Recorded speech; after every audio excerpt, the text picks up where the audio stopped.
Well, good morning. I'm Martin Tyner with Enoch Wildlife Rescue, and of course, um, this is Piper, our Prairie Falcon, and welcome to our little live podcast. We are calling this Indigenous Wildlife Day, and we wanted to kind of start people thinking about the native wildlife that's in your neighborhoods and around your communities. And everybody's excited to see elephants and grizzly bears and African lions and all of that kind of stuff, and they are absolutely wonderful. But the animals that you have around your neighborhood are not only just as important, but just as interesting and magnificent as anything that you would find if you went on safari to some of these exotic places like the Amazon rainforest in Australia and Africa and those kinds of things. And so we want to encourage people to help us with our indigenous wildlife. And Piper this year is our ambassador, and this is Piper the Prairie Falcon. And yes, he's just cute as a bug, and he is um, a native, strictly Western United States, and basically from Canada down into Mexico, but western part of the continent, Falcon. And so he really qualifies as an indigenous wildlife. And so we thought we'd bring him here and tell you a little bit about what makes Piper so unique and so wonderful as compared to all the other falcons we have around the world as well. DG, you got anything you want to say before we keep going? Can we show the picture of you and he on his first day? Sure. How's that? That isn't that terrible. That's that's within an hour of bringing Piper home. Now Piper, I trapped him in the wild. Okay, and so he was wild and flying free and hunting on his own and all of that kind of stuff. And the prairie falcon is extremely high strung, nervous, and can be quite aggressive and a little bit of a handful to work with. And this is why most falconers don't particularly like prairie falcons.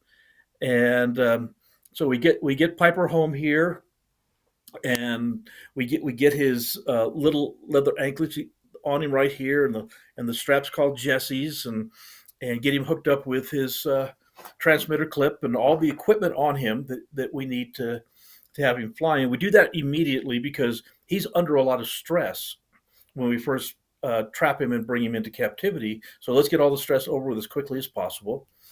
And then I basically move over to the reclining chair in my living room, and I put some uh, plastic down and some towels down so if he poops, it's not going to make a mess. And I just sit there with him on my glove, just like this, and I try to keep him close, and he's kind of starts to settle in. I've got food for him. I always have food so that if he's hungry at all, he can start eating. And once he starts to eat, he's overcome quite a bit of his fear.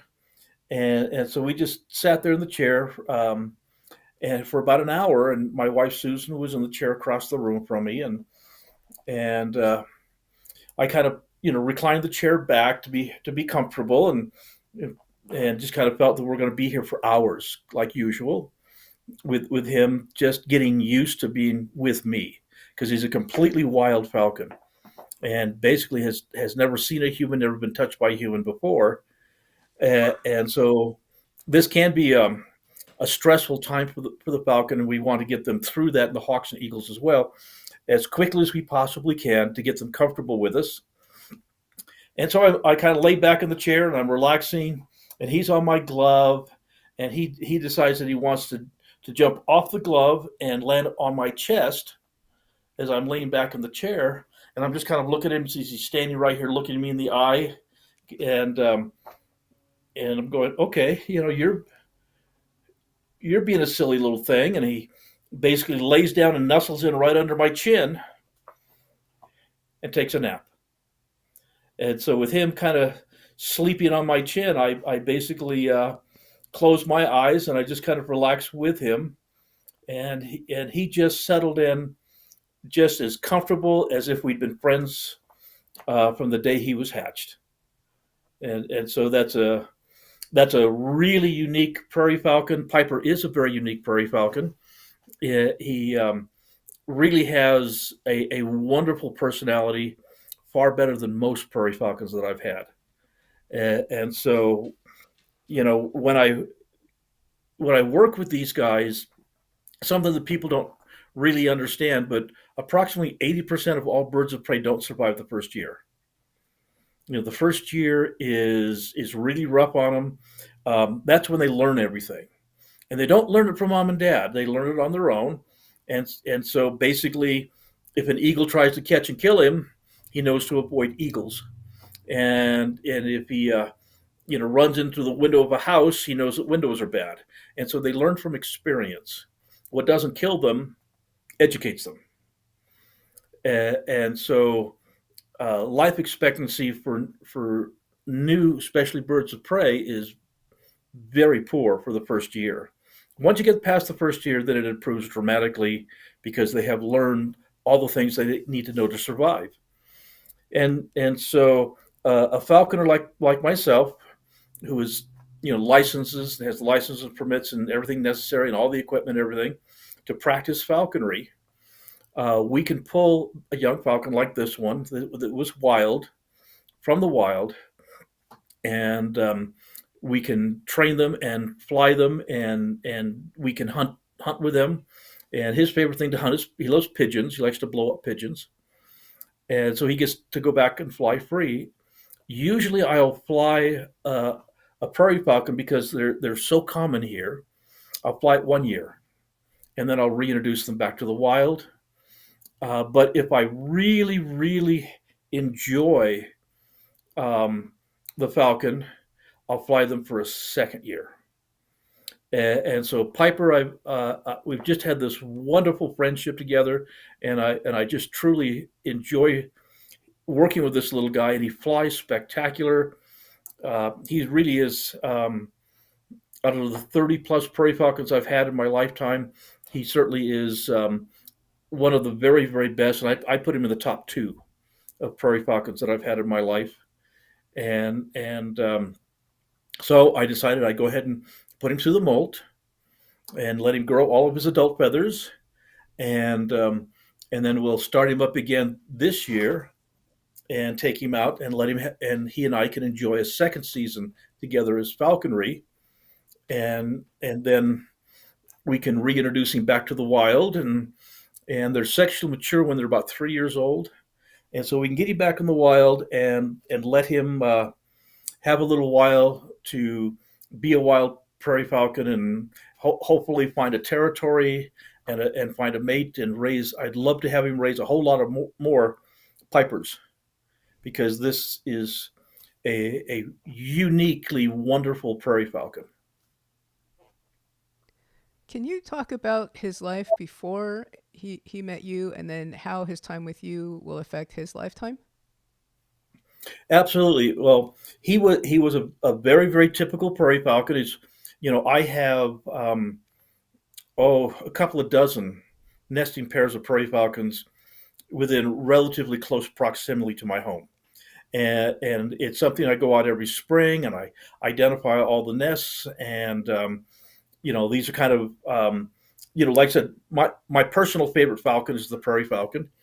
And so it's wonderful to go out there with my binoculars and spotting scopes and sit down and watch mom and dad go through their courtship, and watch them choose a nesting site, and watch them lay the eggs and do the food exchanges and all of the behaviors of the falcons. And so it's interesting and it's fun. And I don't go up and bother their nests, and I stay quite a ways away in the canyon. But with a good spotting scope, I can pretty much see everything that I want to see. And so anyway, he hatched out of one of the nests that I'm quite familiar with. He was one of there were 5 eggs. One chick did not survive, and so he's one of 4 chicks that survived. He was the only male, and there were 3 females that survived. And The females are a good third larger, and the females are bigger, stronger, and they're quite the bullies. And so and it was probably another male that didn't survive, because the females, like I said, they're bigger, they're stronger, and the bigger, the stronger, the more aggressive eats first, and the smaller and more timid birds may not eat at all and just pass away. Mother Nature is not a kind mother. And so Piper basically grew up in this nest with his big bully sisters. um, he was able to hold his own and get enough food to grow up, which is wonderful. And I saw them come out of the nest and start sitting on the ledges around the cliff face. Um, and I got to watch them start to fly around. And the mama would bring food, or dad would bring food back to the nest site, and the babies would come up and attack the parents and try to steal the food. And the little males would, the females would always get theirs, and the little males would try to get whatever they could scrap together. And then they moved out of the canyon, out into the desert, and basically were flying and catching food on their own. And so they'll do that for a couple of months, where they're no longer being fed by mom and dad, but they're basically in the same general vicinity. And as long as there's a good food source there, they do pretty well. And there were some, horned larks and those kinds of things out there in the desert, uh, for the falcons to eat. And so I decided that, yeah, I really would love another falcon this year, and just do it again, to take a young baby, raise it up, train it, fly it, and enjoy the whole process, and then put him back in the wild. So he was a completely wild young male prairie falcon, that survived the nest, and that's a huge thing, to survive the nest, and with his big bully sisters to pick on him, but he survived that. And so I set up my trapping station. Obviously, I went and got my permits, and I set up a trapping station out there, and basically drove about a quarter mile away, and set up the spotting scope and the binoculars and watched the facility. And the first one that showed up was a big female, and she showed up, and I had live sparrows in the trap that would attract them. And the female came in, and she flew back and forth, and didn't come down to actually catch the sparrows. And here comes another female, and the two females start to fight with each other, because, again, they're trying to get the most food, and they see these sparrows down there that look like pretty easy catch, and so they're going to squabble quite a bit. And so the two females were squabbling and chasing each other around and bullying each other and that kind of stuff. And then all of a sudden, I see a little streak come by, and he gets caught in the trap station, and it was him. So while the females were out fighting with each other, he took the opportunity to sneak in and try to catch food for himself. Yeah, and so that's kind of how he survived, is not by basically fighting with the big females, but be sneaky and kind of come in when the big females were distracted. And so, so I basically drove up, jumped out of the car, went and got him out of the trap station, and put his hood on, and put him in a transport box, and brought him home. Can you talk about temperament of I guess wild birds? Because of all the birds you've known, they all seem to have their different personality, different quirks. And is that temperament related to how long and how well they can survive? Well, yes, as far as the survival, um, the biggest, the strongest, and the most aggressive one has the best chance of survival. They just do. In the nest, the bigger, the stronger, the more aggressive one is going to take the food and bully everybody else. And so, um, the females have a better chance. And so the male being quite a bit smaller, really has to be smarter, and he has to do his hunting a little further away from the nest site, and he has to hide his food so the females don't know that he's eating, and all of those kinds of things because, again, the it's the strongest survives, and so little Piper did a good job of being smart enough to okay, thought he might poop, but to be smart enough to deal with his older sisters. Now, that doesn't mean that he would have continued to survive that whole first year because once he's on his own flying by himself, there's nobody to take care of him, there's nobody that's going to feed him. He's subject to all of the same dangers. I tell people all the time, my hawk and my falcons would kill each other, and my eagle would find them both delicious. And so golden eagles will certainly catch a lot of falcons, kill and eat them.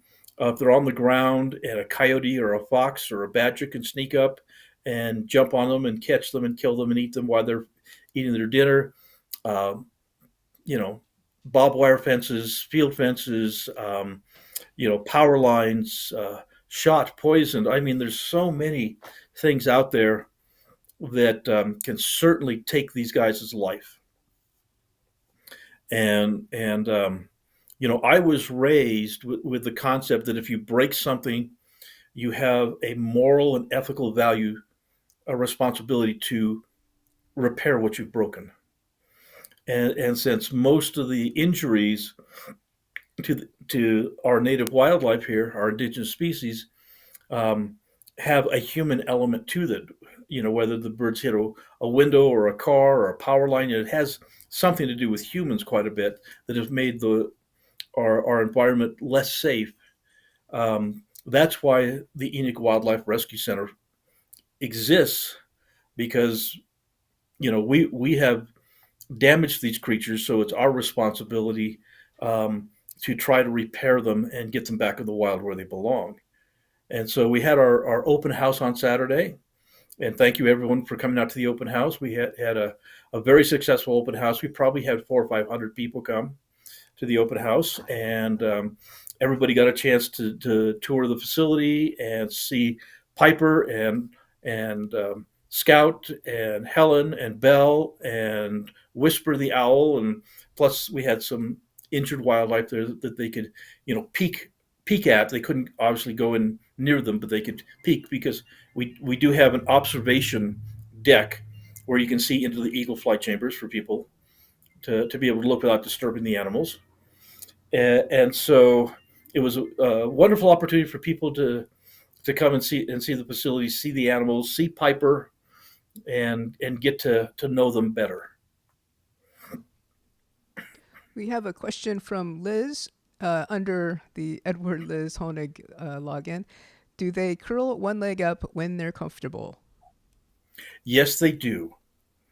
And so they're just like you and I. I mean, if you're standing in the line for a long period of time, you kind of shift your weight to your right foot, and after a little while, you'll shift your weight to your left foot, and try to take the weight off of one to let one foot rest for a little bit. And the birds of prey do the same thing. When they're comfortable, he'll pick up one foot and tuck it up underneath and just sit there quietly. And then when his other foot needs a rest, he puts that foot down, picks this one up, and again lets the other one rest for a little while. So yeah, they will quite often, when they're sleeping, they'll have one leg up to sleep. Elizabeth asks, why are the females larger? Well, the truth of the matter is they were built that way. Now, if you can understand, if you have a large female and a small male, the females have to lay the eggs, so they actually have some more internal things that they need in their body to be able to lay eggs than the male has, and so they need to be a little bigger for that. But also, the females are bigger and can catch larger quarry. The male are smaller and can catch smaller and quicker quarry. And so if you have a male and a female, the females will probably be out catching things the size of pigeons as far as the falcons are concerned, and the males will be out catching things the size of like starlings and blue jays and things are a little bit smaller. And so that brings a wider variety of food sources back to the nest to help make it successful. And so if the male and female, basically hunted exactly the same thing, brought the exact same food back to the nest, if there was, and this happens quite frequently, let's say they were both um, big females, and let's say like Belle, my Harris hawk, who's really good at hunting jackrabbits. The jackrabbit population collapses, but there's a lot of cottontails. The males will catch the cottontails better than the females will. So it helps diversify the food source. There you can see Piper's got his foot up. He's quite happy and comfortable there. And so that's why it has worked out that way where the females are bigger than the males for not only breeding purposes, but for bringing a wider variety of food back to the nest. Elizabeth also adds, "We really enjoy your channel. We rescued a Cooper's hawk that was hit by a car last winter and took the bird to the raptor rehab in Kentucky. It recovered and was released." Oh, wonderful! Yeah, we had a sharp-shinned hawk that hit a window about 3 weeks ago, and had a severe concussion. Nothing was broken, and so we had him for about 3 weeks, and he completely healed up and was just fine. And so with the open house, it was a great opportunity to bring. The sharp shin is very much like a Cooper's hawk, but it's smaller.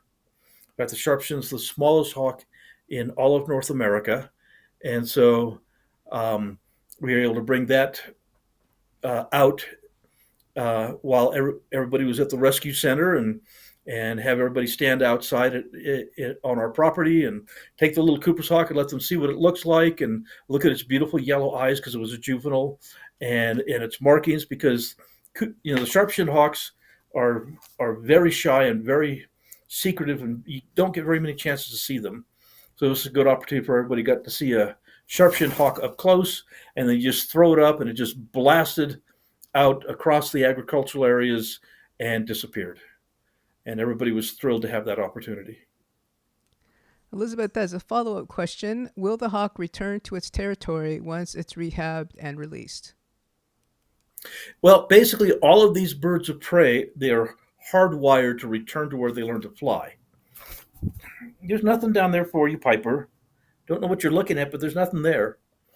And so, what they will do is, with most birds of prey, and there are a few exceptions, but with most birds of prey, uh, once they're full grown and flying and feeding themselves, they leave the nesting territory. They migrate away, and then when they are fully mature, which something like this is about 3 years, when they're fully mature and ready to pick a mate, they will come back to where they grew up, where they learned to fly, and then they will try to pick a territory. Now, if when they come back and there's nobody claiming that territory, they'll say, "Great, I'll take this territory," and they'll try to find a mate that's flying back through on their migration, and they go through a very, very elaborate courtship, and then they pair bond for life, and then they basically pick a good nesting site and lay eggs, raise babies. But once the nesting season is over, the male goes his direction, the female goes her direction, and they come back the very next year to the same location again, to go ahead and re bond their attachment to each other, and then start over again. So yeah, all of these birds are hardwired to return to where they learned to fly. Can we sort of just talk about Piper isms or bird isms, like the things he's been doing here? Like we talked about raising his foot, he's been shaking out, he's been looking down, he's been moving around.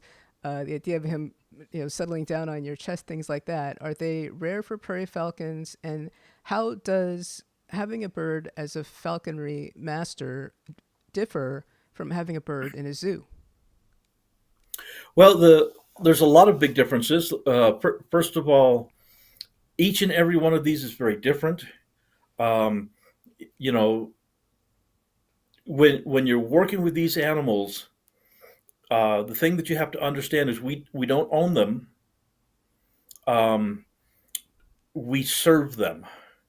Because I will go out when this live podcast is over, and Piper's going to go and fly free.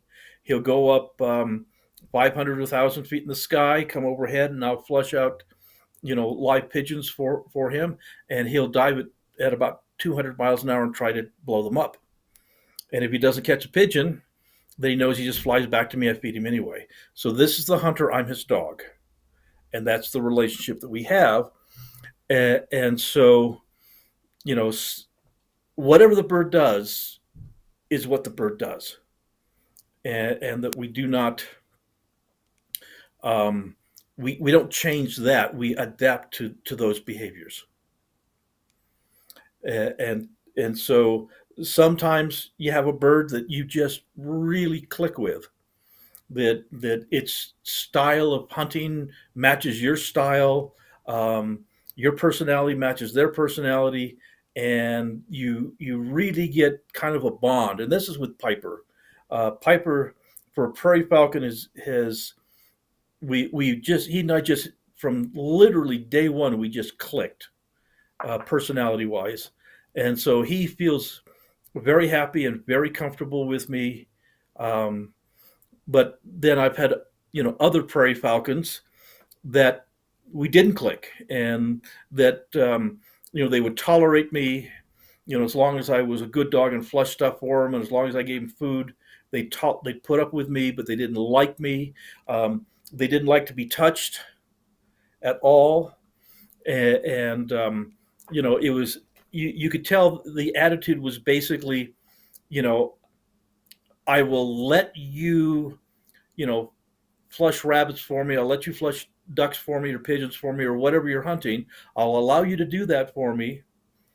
I, I will allow you. Hi, Sue. We're doing the live podcast. I'd let you know. And so, you know, but don't touch me. I don't like you. I'll exploit you, but I don't want to have anything to do with you other than use you to make my life easier. But otherwise, leave me alone. And so when I've had birds like that, um, especially indigenous species like that, we make sure that they're strong and they're healthy and hunting well and everything's good for them, and we get them back in the wild because we just don't have a personal connection together. Um, so that's kind of what we deal with, and there's no such thing as a bad bird in falconry. There's just bad falconers. If you can't adapt to whatever the birds requires of you, then you shouldn't have that bird. And so, like I said, Piper and I have really had a uniquely fun relationship with he and I. And as a prairie falcon, I don't expect that level of friendship like I do with my Harris hawk or my golden eagle. So he really is unique and quite fun. Terry says he is an absolutely gorgeous falcon. He is a pretty little guy. Like I said, I really love the prairie falcons, and again, different falconers um, relate to different kinds of birds in different ways. Not only is each prairie falcon different, but a prairie falcon is different than a peregrine, which is different than a gyr falcon, and the falcons are different than a Harris hawk, which is different than a red-tailed hawk, which is different than a goshawk or a sharpshin or a Cooper's hawk. Golden eagles are different than bald eagles, and so there's a lot of differences that we have to deal with, and to find what matches you and your personality.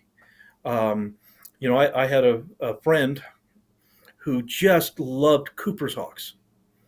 Now, Cooper's hawks are extremely high strung, nervous birds that are very, very difficult to work with.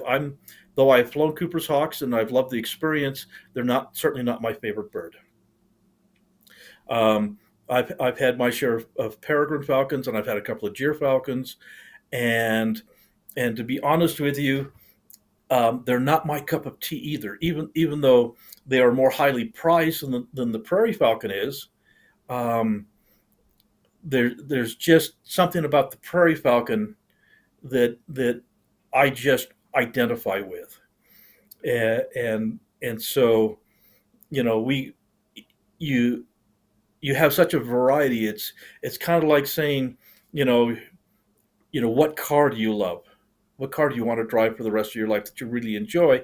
And there's like thousands and thousands of different cars. I had a kid in my high school who drove a Model T Ford, and a lot of us other kids, I was building muscle cars, and he'd had a Model T Ford, and I'll tell you what, he got more dates than I did because that old Model T Ford that only drove at 35, 40 miles an hour in and out of town, all the girls just loved that car. And so it's just whatever suits you personally, um, is kind of what you kind of lean toward. JW Fax asks, does it make you sad that these birds have to be released, and do you keep a log or list of all the birds you have released? Well, does it make me sad? Absolutely not. Um, that is my reward. Um, we don't receive a nickel of state or federal funding to take care of these animals, and so my whole foundation and everything I've done my whole life has been because of very generous people donating to my foundation to help feed and care for the animals. Um, when they're ready to go back to the wild, I'm really thrilled. That's my reward. You see, in rescue, I'm the guy that runs down the injured eagle and tackles it, gets control of it, basically sticks it in a transport box, gets it to the rescue center. I'm the one that sticks the feeding tubes down their throat. I'm the one that sticks in the IVs. I'm the one that puts in the stitches and takes out the stitches. I'm the one that does the physical therapy. And when these animals are ready to go back to the wild, they hate me. Now, the exception is my falconry birds, which is a different situation altogether. But the wildlife rescue, boy, they hate me. And that's a good thing because we want them to stay as far away from humans as possible. You need to poop? Nope. Okay. And so that's one of the things that makes my falconry so important to me is that I am able to basically go through the trauma of wildlife rescue, and I mean there are birds that I have to euthanize that can never be healed, and quality of life is far more important than quantity of life. And I mean, being a wildlife rehabber is a very difficult, very very difficult thing, not only physically but certainly emotionally. Um, but to have the opportunity to have some of these guys that I actually get to develop a relationship with helps me through the bad times. Elizabeth says, I'm going to order your book. Are there any other birds of prey or nature books you recommend? I always tell people, uh, you know, the field guides, whether it be the National Geographic or Audubon or any of the field guides, they're loaded with information of all the different kinds of native wildlife that we have here in North America. And, you know, that's one of the things I really like about bird watchers is they have a passion for our indigenous species. They get thrilled if they happen to see a goldfinch, and they get thrilled if they happen to see, a golden eagle. And a goldfinch is just a little bit bigger than a hummingbird, and and so they find value in our native wildlife, And that's the whole idea of our Indigenous Wildlife Day, is to get people to understand there's a lot of things that we can do to help promote um, wildlife in our wildlife habitat. You don't have to be a federally licensed wildlife rehabber and dedicate your entire life to this, but there's certainly a lot of things you can do around your home to make um, our planet um, more friendly and accessible to our native wildlife. And so yeah, any of the field guides are great. Um, I do kind of steer a little bit away from fictional books. There's a lot of books out there um, that are, I mean, they're a good read, but they're not reality. You know, there's things like um, Baker's Hawk, um, what My Side of the Mountain, and those kinds of things. They're a nice read, but you have to take everything in the book with a grain of salt because a lot of it isn't accurate.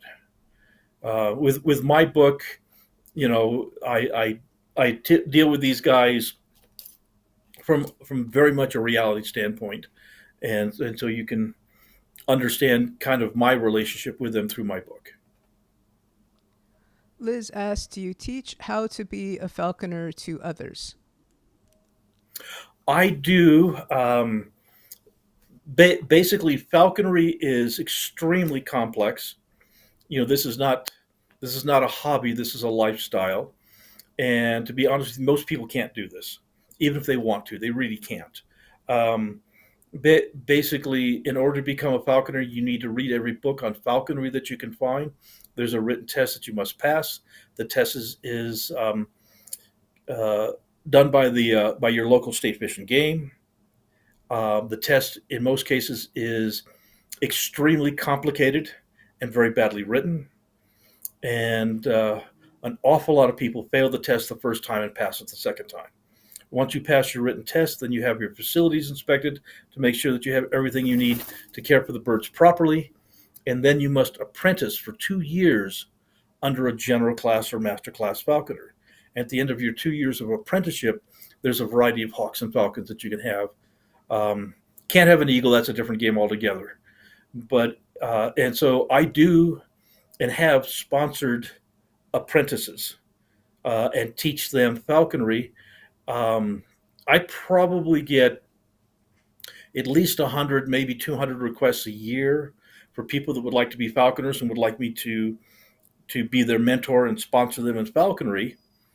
And the vast majority of them, once they start studying for the written test, they just says, "No, I'm sorry, I'm not. This is too much work," and so they don't do that.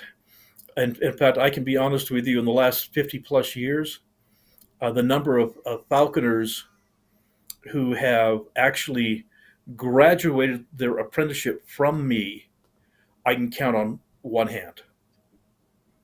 And so, you know, this is not something that we take lightly. This is not something that if you're not truly dedicated, that you're going to be able to do.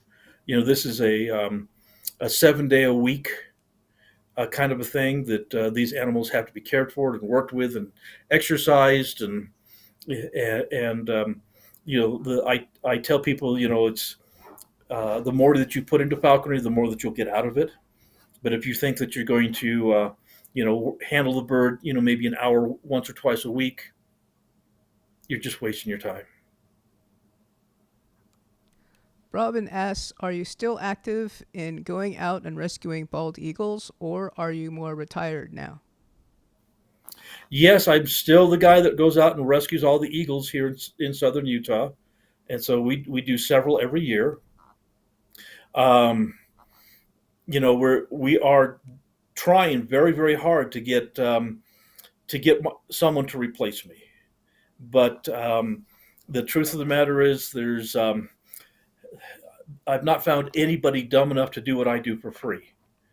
And so, you know, we have to get people that are not only, you know, properly skilled and educated to do this kind of work, but are willing to dedicate their lives to this um, for very little pay at all. You know, this is, like I said, this is not this is not a way to make a living. I have people come up to me all the time and say, "Oh, I want to be a wildlife rehabilitator," and I tell them, "I'm sorry, so you want to be broke your entire life because there just isn't, you know, there just isn't the resources."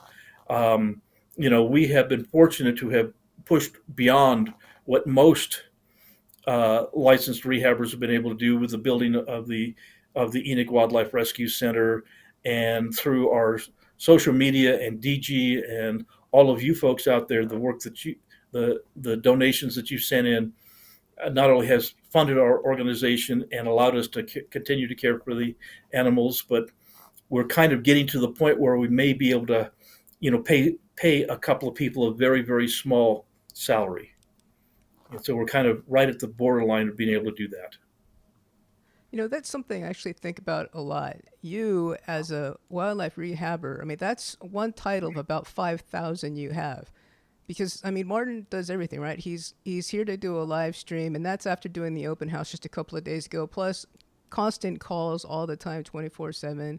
Not to mention having to do like presentations, driving to places, getting set up technically, dealing with promotions, dealing with calendars. There's so much, right? It's just so much more than playing with the animals. It's just I think that's a huge point to bring up. That even though that one-on-one with Piper is so wonderful, there is so much around it and so much completely not even related to animals that comes into play. Well, yeah, but the truth of the matter is, when you divide up my daily chores, um, you know, working with Piper and Scout and Bell that are my falconry birds, that's one, maybe 2 hours of a 24-hour day. That and that and that's if everything goes really, really well and the things don't get in my way, then and make it so that I can't and I have to skip a day, because every time I have to skip a day with these guys, if we miss a day, Piper and I, this time of year when we're letting him fly and hunt and those kinds of things, I miss one day, it sets us back a week, um, in our training and performance and those kinds of things. If I miss a week, that puts us back a month, and if I miss a month, I'm done. We'll never get back to the point where we can have a successful falconry season. And so we have to dedicate a huge amount of time to this. But my wife and I are up at between 5 and 6 o'clock every morning, and we go to bed about 10 o'clock at night.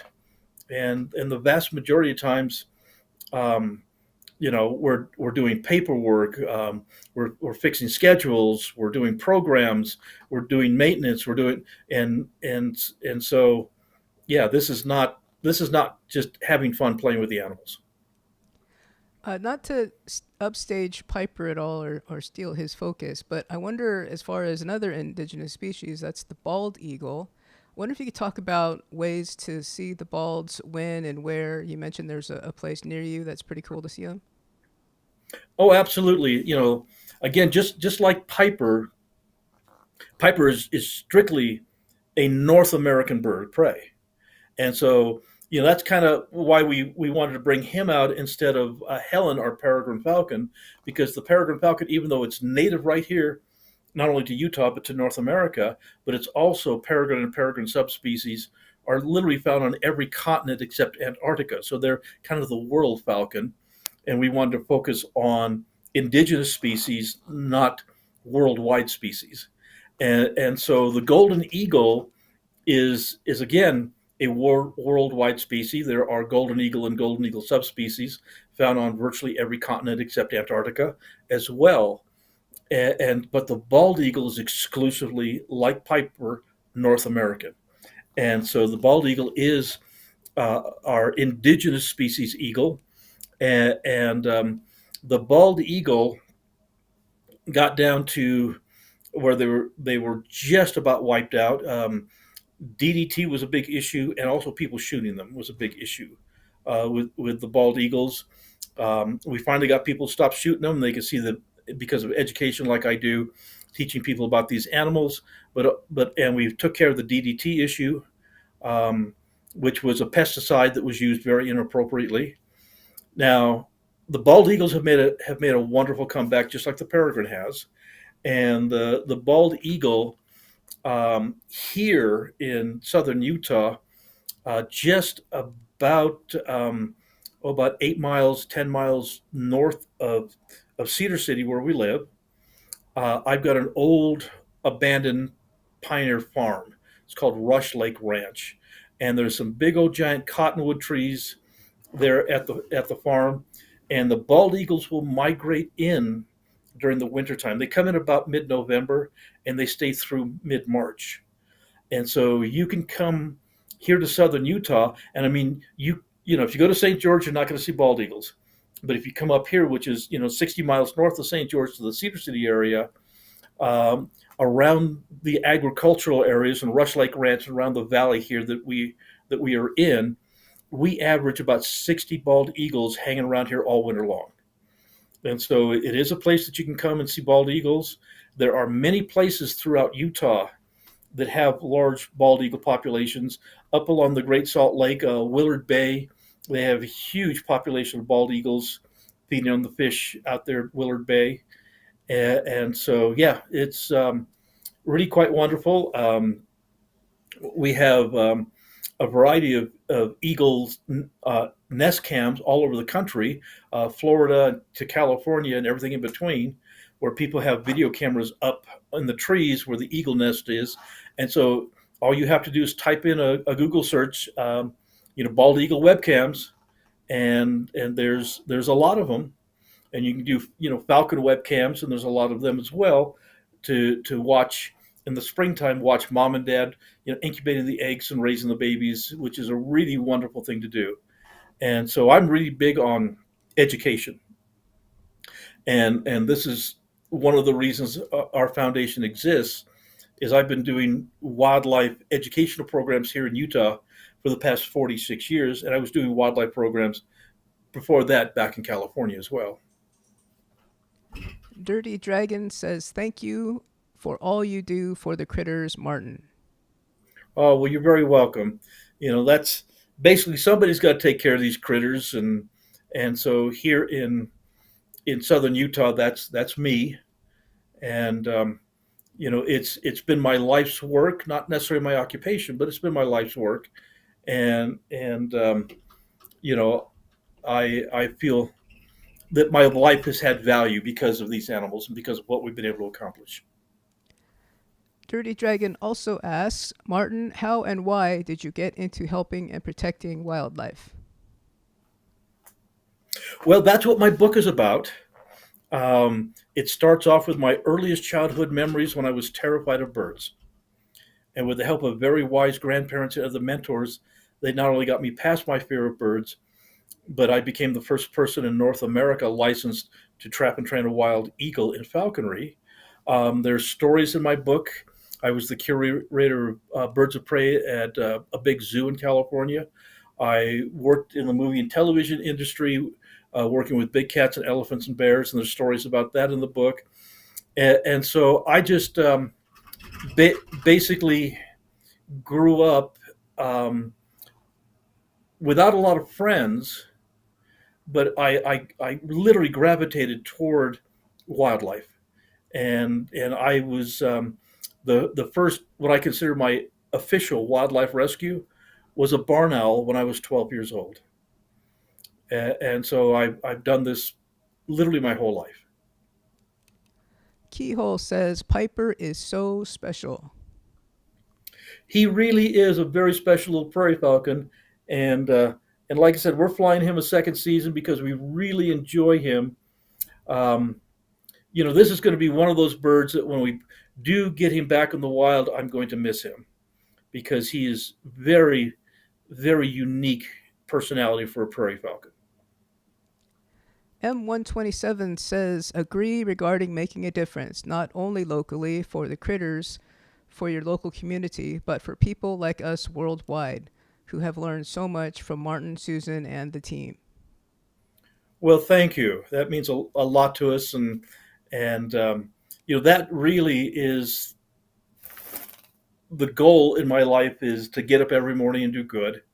and take care of these critters. And my sweet wife Susan, um, we've been married for 47 years, and why she has put up with me for 47 years, I don't know, but she is by far my best friend. And just absolutely love her to death. And I couldn't have done any of this without her. And so we've had a few very special people in my life, and Susan certainly runs at the top of that list. But I've had my grandparents, and we talk about them in my book. Meant a great deal to me. My mentor, who taught me to fly birds, was a Hungarian falconer back in California when I was a kid. And up until this point, I mean, DG doesn't like me to say this, but DG has made a huge difference in my life and in our foundation, and everything that DG has done for us. We could not have accomplished without her help. So there's some really special people that have stepped up and helped, and all of you out there who have sent us letters and sent us emails and donations and personal gifts. I've got a ton of artwork all over the rescue center that people have painted for us. Just very, very personal gifts, and thank you. We appreciate all of your kindness and generosity. Yeah, I kind of see that's a really huge theme, getting back to wearing many hats, because there's a lot of people who have contributed a ton and they know nothing about wildlife. Something like even making a donation during this YouTube live stream, or even liking it or watching it or telling somebody, that's huge, because it's donations that have paid for the software for us to be able to do this. Because Ecamm is wonderful, but it's not free. So all these little tiny things really add up to help critters, even if you're not a wildlife ambassador. Well, and that's true. I mean, everybody can help.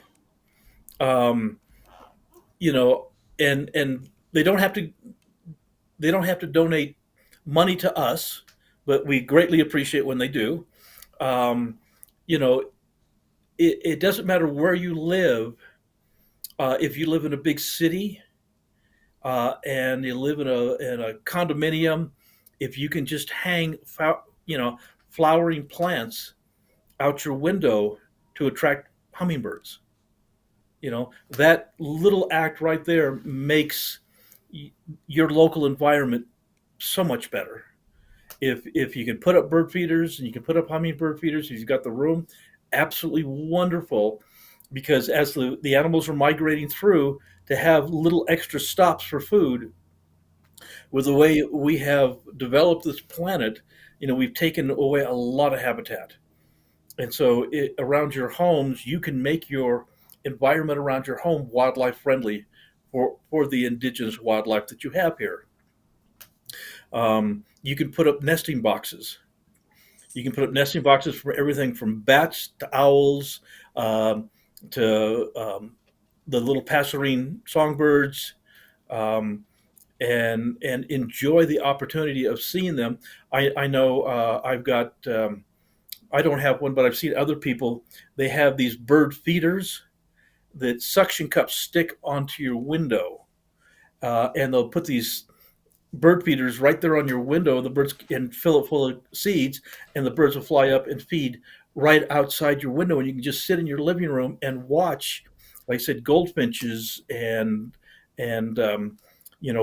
crown sparrows and robins and those kinds of things come up and feed right there, and turn your living room or kitchen window or bedroom windows into a tremendous um, observation point to watch native wildlife, which is just wonderful. So there's so much that we can do, and our native wildlife, our indigenous wildlife, can enrich our lives so much with very little effort on our part, but it makes a big difference for the animals. I have sort of a twofold question regarding when you send Piper back into the wild. The first one is, will his time with you stay in his memory or have altered his life in any way, if we could even possibly know.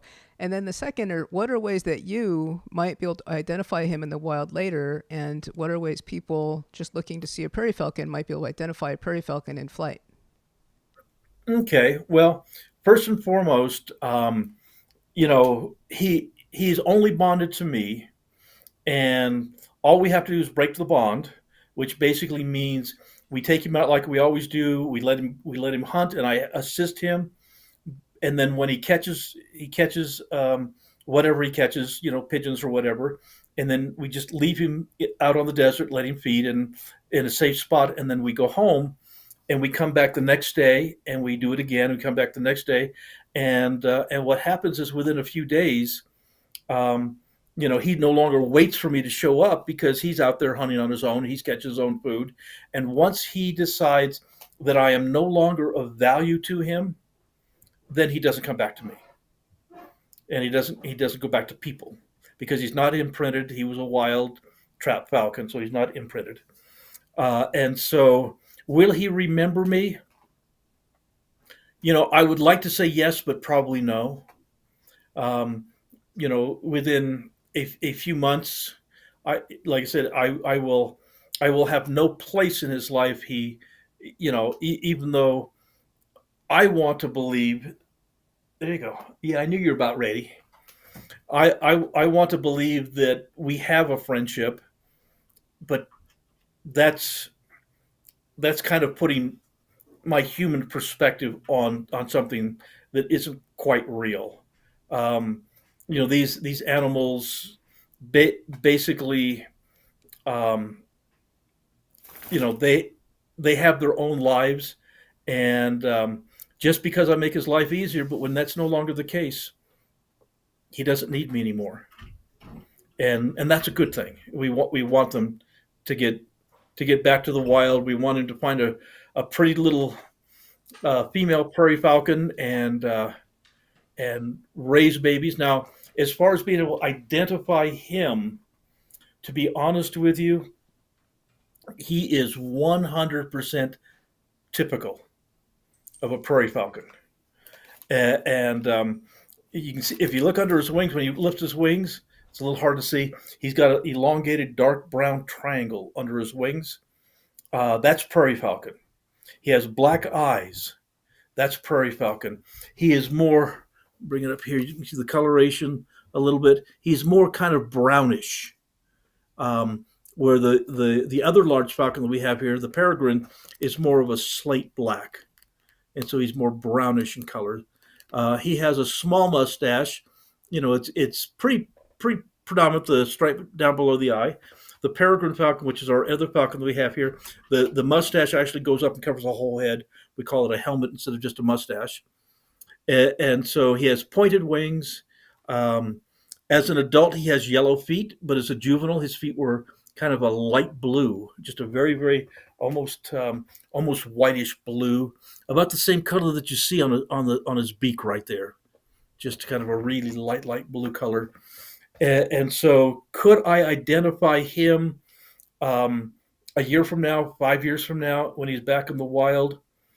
Probably not. Um, and like I said, he won't identify me either.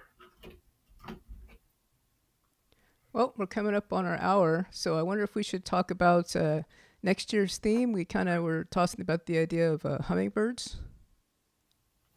Yeah, we could do hummingbirds next year. I could bring, this time of year we won't have wildlife ambassador hummingbirds, but we should have a lot of videos that we can show you with the hummingbirds that we have here and all the wildlife rescue that we do with that.